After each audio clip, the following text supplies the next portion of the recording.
I've got a couple of things for you. Secretary General is wrapping up his travels in Mongolia, and as he prepares to visit the Republic of Korea tomorrow, he expressed his deep solidarity with the government and the people of the Republic of Korea and offered his condolences to the families of all those who perished in the devastating floods that we've seen the last few days there. Today in Mongolia, he attended a cultural event and spent most of the day with President Ukna. And we'll update you on his Korean program as soon as we have it. Quick update for you from Gaza, where humanitarian colleagues are reporting that the Erez crossing is now open for pedestrians and the Kerem Shalom crossing is open for goods for a second day as before the escalation. The transfer of patients and the Palestinian Red Cross, Red Crescent is ongoing. The transfer of patients is ongoing. The Palestinian Red Cross and Red Crescent have transferred 4 children who were critically injured during the escalations from Gaza to Jerusalem and West Bank hospitals. Meanwhile, our humanitarian colleagues remind us that the 2022 humanitarian response plan for the occupied Palestinian territory, requesting $510 million, is only 26% funded, which, if my math is correct, or my colleague's math is correct, is about $136 million having been received. Update for you from this time from Cuba, where our colleagues from the UN team on the ground are providing support to the authorities to address the impacts of the fire that broke out in the province of Matanzas on August 5th, followed by multiple explosions in a fuel tanker. The Pan American Health Organization and World Health Organization have already delivered emergency medical supplies. The UN Children's Fund, the UN Population Fund, and the UN Development Program and our humanitarian coordination colleagues have also identified emergency resources to provide an integrated response to demands under the leadership of the resident coordinator. Moving on to the Central African Republic, where a peacekeeping mission there continues to support the national authorities to strengthen security and justice accountability in the country. The mission said today deployed a rapid reaction force to Ndele in Bamingi Bongoran Prefecture to protect civilians amid reports of possible attacks by armed groups. And earlier in the week, on Monday, with the mission's supports, hearing at the Special Criminal Court resumed in a case against 3 alleged members of the 3R group following the killings of approximately 40 civilians in Lemura and Kundijili in the west in May of 2019. The mission continues to reinforce community protection mechanisms, including in Wada Jale in Vakaga Prefecture, through training in the early warning system, which has helped enhance security in the area. And from South Sudan, our peacekeepers there joined the South Sudanese government in expressing grave concern over reports of 4 officers from the rebel South Sudan People's Movement Army have been summarily executed in Mayom County in Unity State, that's in the north of South Sudan. The executions, which took place on August 7th, were allegedly in response to a July 22nd attack by the SSPM/A on the Mayom County Commissioner. Nick Haysom, the Secretary General Special Representative and Head of Mission, said anyone who is suspected of a crime must be the subject of a proper trial as a part of a fair judicial system. He added that the extrajudicial killings must be condemned because they cannot be a basis for restoring law and order. Mr. Haysom stressed the importance of building strong local justice systems across South Sudan. And a number of you had been asking about the report of the panel of experts on Mali. And I can tell you that the panel of experts submitted a report to the Sanctions Committee on Mali, and it's due to be published today. Just to make sure everyone is clear on the authorship, the document is drafted by the independent experts appointed under Resolution 2590 relating to the sanctions regime. They report directly to the Sanctions Committee established under Resolution 2374 of 2017 and the Security Council on their findings. They operate under a process that is distinct from the mandate provided by the Security Council to the UN peacekeeping mission in Mali. What did I want to add? Just that I think yesterday, just to clarify also, question raised by one of your colleagues related to the grain deal and a possible discount afforded to Turkey's purchase of Ukrainian grain. We did much research, as much research as possible, and I can tell you that there was no discount built into the Black Sea Grain Initiative Agreement that was signed in Istanbul. Furthermore, we're not aware of any other agreement that would guarantee such a discount. Edie.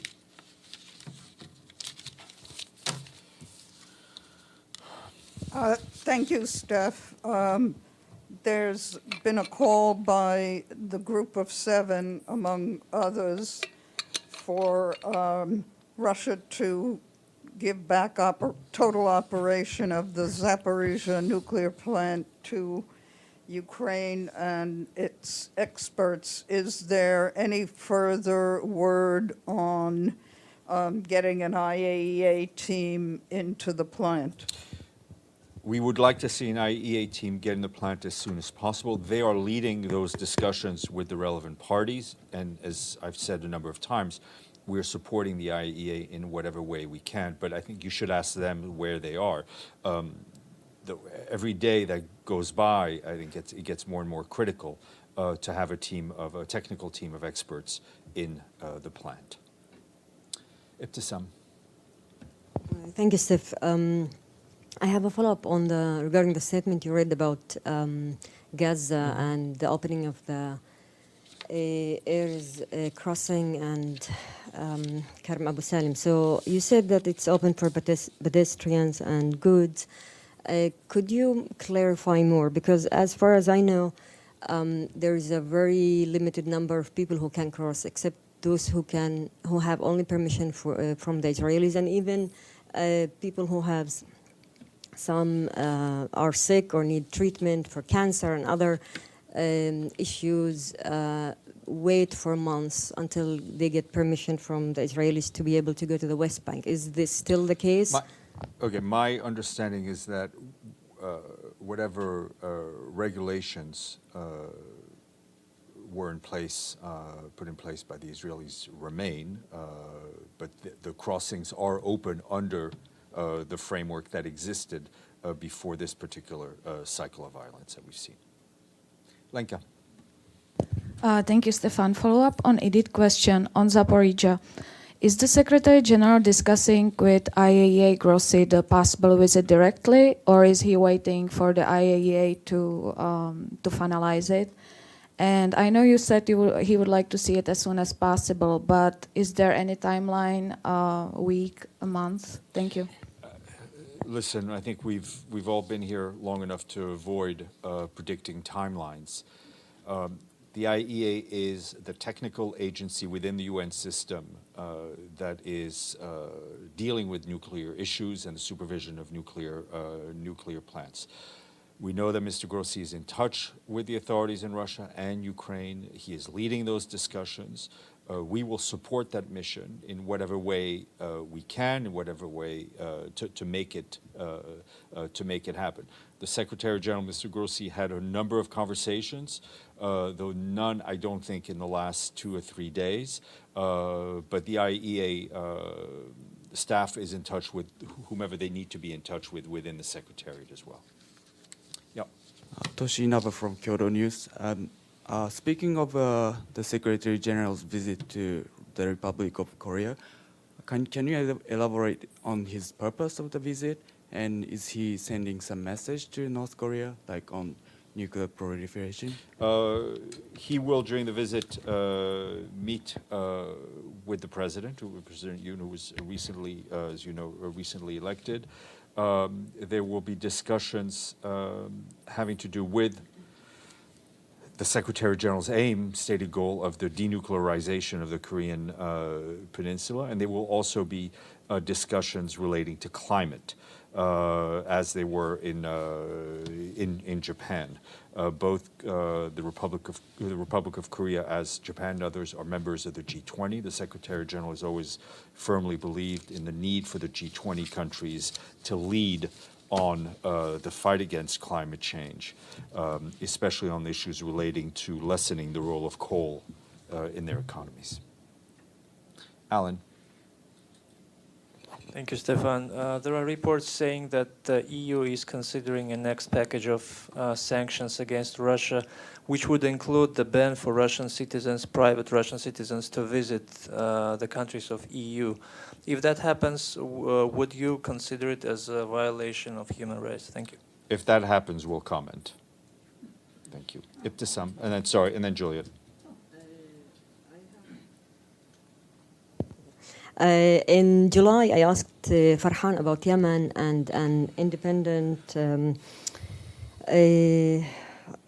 evaluation that was a study that was made and found that the UN aid to Yemen was judged as unacceptably poor.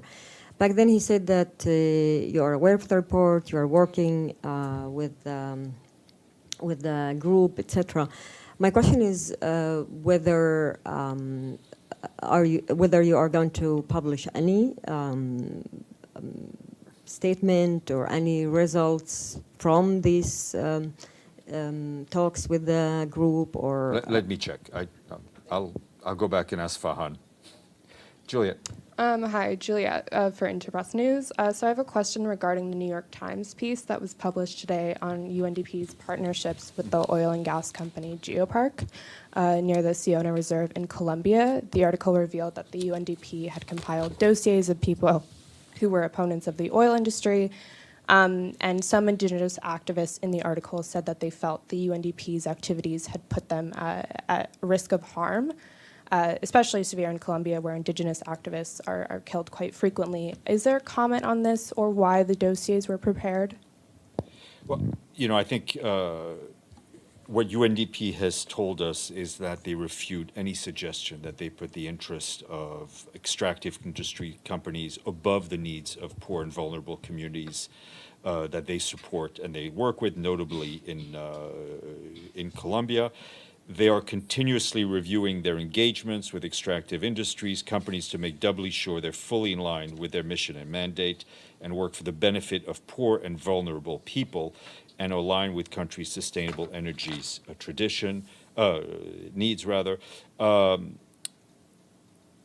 I would also say that UNDP's engagements with indigenous people and on behalf of indigenous people is governed by UNDP's own policy frameworks and their engagement. The engagement of indigenous people is critical for reducing poverty and sustainably managing the environment. Okay, Paulina, you're up.